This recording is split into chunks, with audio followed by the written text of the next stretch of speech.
ẹ jẹ́ máa kí gbogbo ọmọ kóòtù òjíbí pẹ̀kú dédé àkókò yìí níbikíbi tí ẹ bá ti láǹfààní láti máa wo mi tàbí táfẹ́fẹ́ kínní ń fẹ́ dé.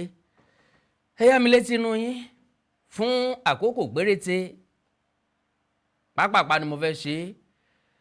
Kínní kan ni mo bá pàdé lórí ìtàkùn ayélujára lórí ọ̀rọ̀ Naomi Olori Ọ̀ọ̀ni tẹ́lẹ̀tẹ́lẹ̀ rí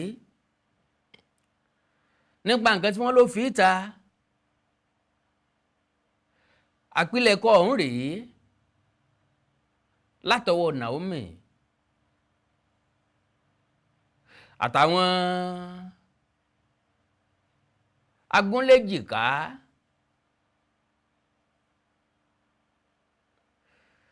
aláròká ètè bòròbòrò àwọn sọ ló Mákindé àwọn gbọ́ yìí sọ yìí gbogbo. She finally denounced the title. Ó mà ṣe o.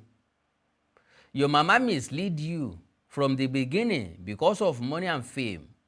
You and Kábíyèsí has nothing in common from the beginning apart from fame and money. Àwọn èèyàn máa ń tèkì nǹkan personal. Because tá a bá wo dáadáa, ọ̀rọ̀ Naomi ti kúregbé. Kálukú ti move on. Ṣùgbọ́n mo rí àtẹ̀jáde tí ń fò káàkiri lórí ìtàkùn ayélujára. Kí là á sọ pé ó ń fò? Nítorí bá ti ń bá pàdé lọ́nà 4, 5, 6 jù bẹ́ẹ̀ lọ. Táwọn èèyàn dẹ̀ ń kọ́mẹ́ǹtì síbẹ̀ tí ń lọ sí thousands. Ó tó nǹkan tí èèyàn lè sọ̀rọ̀ nípa ẹ̀. Mo gbọ́ o. Wọ́n ní Queen Naomi Ṣílẹ̀kùn Ọlá has announced her divorce from the Ooni Ẹnìtàn Ògúnwùsì Ọ̀jájá II. Ìbéèrè mi ni pé ṣé wọn ò divorce tẹ́lẹ̀ ni? Àwọn méjèèjì ọjọ́ sí mọ́. Wọ́n ti jọ sọ pé àwọn ò fẹ́ra wọn mọ́. Kálukú ti lọ́nlọ́ tiẹ̀. Ọ̀ní ti láwọn ìyàwó alálùbáríkà. Àwọn olórí kúnnú ààfin ọmọ kúnnú ààfin bíi yẹndẹ́yẹndẹ́. So what else? Here is the full statement. In a statement released on Instagram Thursday morning, the Queen said she would no longer be regarded as wife of the Ooni. Here is the full statement. I bless the Lord Almighty for his faithfulness in the last 3 years of my marriage. In life's journey, it isn't how far, still how well. Indeed, though Satan should buffet if trials should come, I have this blessed assurance controlling all situations and saying to me, it is well with my soul. Certainly it is well. I made my journey into the ancient throne of the Ife with faith in my heart and love for the keeper of it. Few impressions I would love to correct. If anyone knows otherwise, they are free to come up with the facts. Let it be known that this decision to move on did not come because His Majesty is married to another queen, as many would love to assume. Throughout our life as a couple, I was the only married wife to him. There were side attractions, but it was never an issue. I never approached him with any revelation of any sort. As many believed, he contacted me first and made his proposal known several months later. The marriage was not an arranged one, as many have misconstrued. I never knew the prophetess said to have introduced me to him. Instead, he introduced her to me after I agreed to marry him. I was only being polite out of respect for him. I have never been pregnant all my life before Tadenikawo, my son, is my first ever pregnancy with medical reports to back it up. The girl who is said to be my daughter is my niece.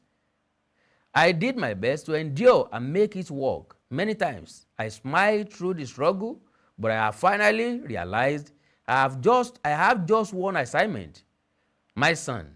And when God is done, he is done. He chose Saul to be king, and when he was done, he told the prophet Samuel, I have moved on. Religion was never an issue between us.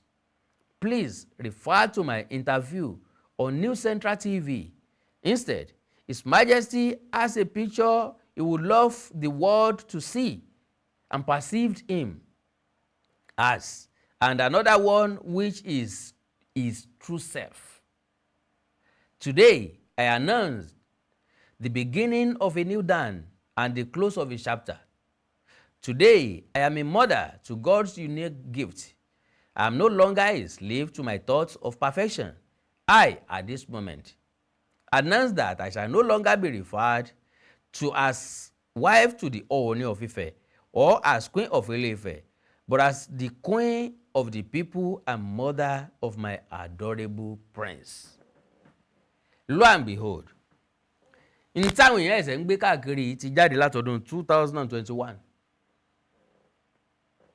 Ń tẹ́ ẹ̀ka tí mo kà yìí tẹ́ ẹ̀sẹ̀ ń ṣíà káàkiri tó dàbí ẹni pé Naomi ṣẹ̀ṣẹ̀ ṣíà ẹ̀ lánàá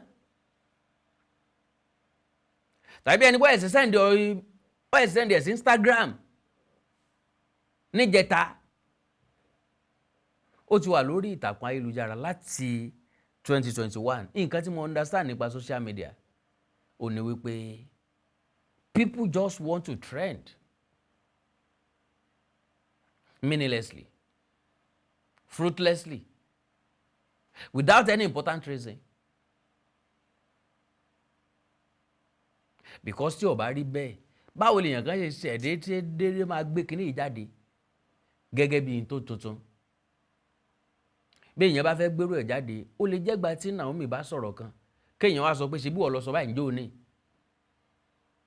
Reference yẹn máa dàbí ẹni pé okay o ti sọ tipẹ́tipẹ́ o, but I make reference nísìnyí.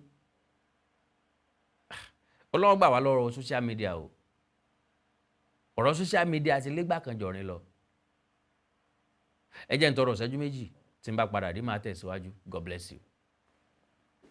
Mo kí gbogbo ẹ̀yin olólùfẹ́ ètò wa pẹ̀tùkù dédé àkókò yìí ò ń bì kíbi tẹ́ bá ti láǹfààní àti láti máa wò mí láti máa gbọ́ mi. Ọ̀dọ̀ bàbá wòlíì Reuben Àìkọ̀rẹ́, ikọ̀ àti ìríjú Olódùmarè àgbà wòlíì Prophet Reuben Àìkọ̀rẹ́. Bàbá mo kí n pé kú kalẹ̀. Ẹ ṣé olóòtú. Oríṣiríṣi nǹkan lè dá máa ń dojú kan lé ayé. Ìkan nínú ẹ̀ là ń pè ní ogun ojú kan. Bàbá, ọ̀pọ̀lọpọ̀ àwọn ọmọ tí a pè lógun ojú kan. Wọ́n fẹ́ kẹ́ bá mi sọ níwọ̀nba. Irú ogun wo là ń pè lógun ojú kan? Bákan náà, ọ̀nà wo la lè gbà bọ́ kúrò nínú ogun ojú kan? Ogun ojú kan jẹ́ ogun amúnilẹ́rú, ogun amúnisìn, ogun afàsìkò ẹni ṣòfò. Ibikíbi tí wọ́n bá ti ń fi ogun ojú kan bá èèyàn jà, èèyàn máa sáré, yóò máa gbìyànjú, yóò máa làkàkà, yóò máa ṣe gbogbo ipá tó lè ṣe, ṣùgbọ́n àṣeyọrí ò ní sí ńbẹ̀. Ẹnikẹ́ni tí ogun ojú kan bá ń bá jà, ń tẹ́ ṣàkíyèsí ni pé yóò máa ṣiṣẹ́ bí erin, yóò máa jìjẹ ìlérí. Yóò máa kówó ńlá jọ, ṣùgbọ́n kò ní tí ó fi ṣe. But ogun ojú kan ó dàbí atẹ́gùn tí èṣù ń fẹ́ tàbí tí ogun ìdílé ń fẹ́ sí ni. Ogun yẹn ló dé bá Abrahamu, ogun ojú kan. Ogun ojú kan yẹn la máa ń pè ní ogun àníjẹ́ kó lọ. Ogun amúnilẹ́rú, ogun àníjẹ́ kó ní dàgbàsókè. Ó dàbí ọmọ kékeré tá a bí. Ó yẹ kó máa wọ́, kó máa rákòrò kò rákòrò. Ó yẹ kó dìde mọ́ nǹkan kò dìde. Ó yẹ kó máa rìn kò rìn. Ó yẹ ó sọ̀rọ̀ kò sọ̀rọ̀. Ogun ojú kan ni o. Kò ní lè kó lójú kan. Kò ní lè kó lójú kan. And then àwọn kan wà tó máa ń ta ọfọ ogun ojú kan náà sí. Tó yẹ pé wọ́n á kàn rán ọfà stroke sí wọn ni. Láti dá wọn gúnlẹ̀. Ìmí àìsàn tí wọ́n kàn máa wádìí tó ní rí, òun náà fi ń jà. And then gbọ̀n bá tarú nǹkan bẹ́ẹ̀ sí yàn, èèyàn wà lójú kan, ẹlòmíì iṣẹ́ tó ń ṣe, ó yẹ kó láṣeyọrí, ó yóò nígbèga, kò nígbèga. Ẹlòmíì kó tó di pé yóò nígbèga láti kó nbi tó wà yẹn bọ́ síbòmíì, wọn ò ní jí ó lè kúrò. Bẹ́ẹ̀ ni, ẹlòmíì ìrìn àjò ló wà lóòótọ́, ṣùgbọ́n ogun ojú kan láti lù ú ibi ó ti kú ò, láti ìletò tó ti kú ò, láti fámìlì tó ti kú ò, wọ́n ń fi ogun ojú kan mọ́ nítọ̀ ẹ̀. Àwa máa sáré, a máa ṣe gbogbo tó lè ṣe, kò ní rí ṣe, ogun ojú kan ni. Náà ẹni tó ogun ojú kan bá ń bá jà, ọ̀nà àbáyọ wà, ó ní Jésù. Ó lè yanjú ẹ̀ nípasẹ̀ wòlíì tọ́lọ́run bá fi rán.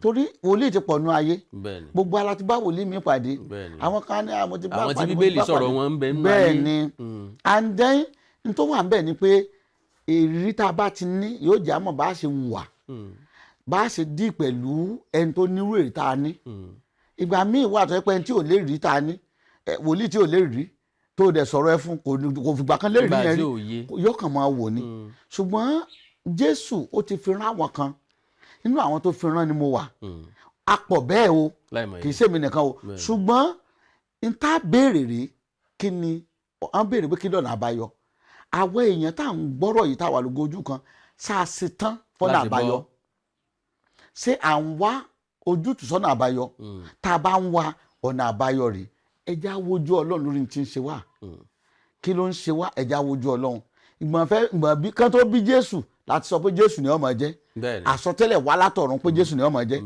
àǹdẹ́gbọ̀n bí orúkọ yẹn náà ń pè ó wá túmọ̀ sí pé tá a bá wojú Ọlọ́run ọ̀nà wo lè tọ́ láti kúrò ní ogun ojú kan á dẹ̀ lè bọ́. nípa ìwádìí nípa àsọtẹ́lẹ̀ nípa bàbá ẹ máa sọ wípé kò di dandan ìgbà táwọn èèyàn bá fojú kàn yín bẹ́ẹ̀ni kí wọ́n tó wá ojú Ọlọ́run pé ẹ máa ń sọ̀nà fún yàn lórí fóònù ẹ bá ń sọ fún wọn kẹ́sì sọ ẹ̀rọ ìbánisọ̀rọ̀ tí wọ́n bá yín sọ ẹ mọ̀ tábánikà sọ̀rọ̀ àní lè ṣàlàyé ẹ̀ tán bí wọ́n lè láǹfààní àti pé. bẹ́ẹ̀ni ìdá kan gbogbo àwọn tí wọ́n pè mí tí wọ́n ní ẹ̀rí through page yìí àti káàkiri wọ́n máa ń pè mí lórí fóònù àǹdẹ́ bá bá pè mí ń sọ fún ọ á dẹ̀ ṣe ń tọ́lọ́ ń bá wí Ọlọ́run ọdẹ gbọ́ ẹ̀yin náà Ọlọ́run gbọ́ tí ẹ kú olójú kan gbogbo ọmọ yín tán dè mọ́lẹ̀ wọ́n kú olójú kan ẹ̀rọ ìbánisọ̀rọ̀ tẹ́lẹ̀ pè mí sí rè lórí WhatsApp 070 84 74 20 61 070 84 74 20 61. nọ́mbà bàbá wòlíì náà lélẹ̀ lẹ́ẹ̀kan sí 070 84 74 20 61 àlàáfíà ní fún yín. ẹ káàbọ̀ padà n tí wọ́n gbìyànjú àti sọ fún yín òun náà ni wípé n tẹ́ bá rí lórí social media ẹ wádìí ẹ yẹ̀ wò fẹ́nẹ́fẹ́nẹ́ àwọn èèyàn máa ń wà too emotional lórí nǹkan tí ò kì í ṣe tiwọn lórí nǹkan tí wọn ò mọ̀ díẹ̀ lórí nǹkan tí wọn ò mọ̀ bó ṣe jẹ́ tẹ́ bá rí kọ́mẹ̀ntì àwọn èèyàn ó ga o àwọn ẹlòmíín ṣépè fún ẹlòmíín ń bú kò lè rá láàánú mọ́ kò lè rólóore mọ́ ó ti mú fọ̀n tipẹ́tipẹ́ kálukú ti ń gbégbé ayé àlàáfíà èwo ni tí gbàrànmídẹ́lẹ́rù ajínigbé dọ̀kọ̀ ẹni gbogbo ẹ̀yin tẹ́ fẹ́ trendy Ọlọ́run mú yín trendy o ṣùgbọ́n tí ẹ gbàgbé gbólóhùn káàárọ̀ òjíire kan tó ní ẹ ń bá ní kí wọ́n kánjú mọ́ wọn máa ń kánjú gbàgbé ẹ̀ ni gbólóhùn mi ò jù bá ń lọ ẹ láìkẹ́ follow page mi lórí mo sọ pé pápápá mọ́ wá ẹ láìkẹ́ follow page mi lórí Facebook Awikonko TV ẹ subscribe sí YouTube channel mi Awikonko TV ẹ ní nǹkan pàtàkì tẹ́ fẹ́ kájọ sọ ẹ já sọ lórí WhatsApp +234 904 851 9362 +234 904 851 9362.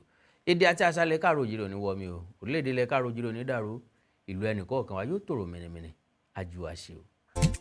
Awikonko Development Fans Club ilé aláyọ̀ ilé wa.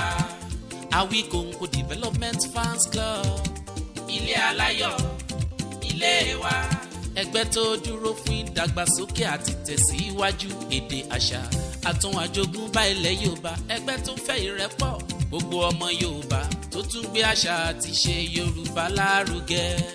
Awikonko Development Fans Club ilé aláyọ̀ ilé wa. Awikonko Development Fans Club Worldwide. Ẹgbẹ́ tí kò rọ̀gbọ̀kú lé ìjọba. Ẹgbẹ́ tó dúró fún ìdàgbàsókè àti ìtẹ̀síwájú èdè, àṣà àtún àjogúnbá ilẹ̀ Yorùbá. Pẹ̀lú àtìlẹ́yìn gbajúgbajà pèdèpèdè ni. Àkàndá ọ̀rọ̀ Awikonko. Ẹgbẹ́ tó ń fẹ́ ìrẹ́pọ̀ gbogbo ọmọ Yorùbá. Ẹgbẹ́ tó ń gbé àṣà àti ṣe Yorùbá lárugẹ. Ẹgbẹ́ tó dúró láti ṣàtìlẹ́yìn tó gbọngbọ́n fún àkàndá ọ̀rọ̀ Awikonko àti àwọn ètò rẹ̀ káàkiri àgbáyé. Àǹfààní wà láti darapọ̀ mọ́ wa. Ẹ bá wa sọ̀rọ̀ lórí WhatsApp ní nìkan ẹ lè pè wá ẹ lè send text message tàbí voice note pẹ̀lú àwọn nọ́mbà wọ̀nyí +234 8053270136 tàbí ààrẹ ẹgbẹ́ Adéolú Adékọ́lá lórí +17048912729. Awikonko Development Fans Club Worldwide, ilé aláyọ̀ nílé wa.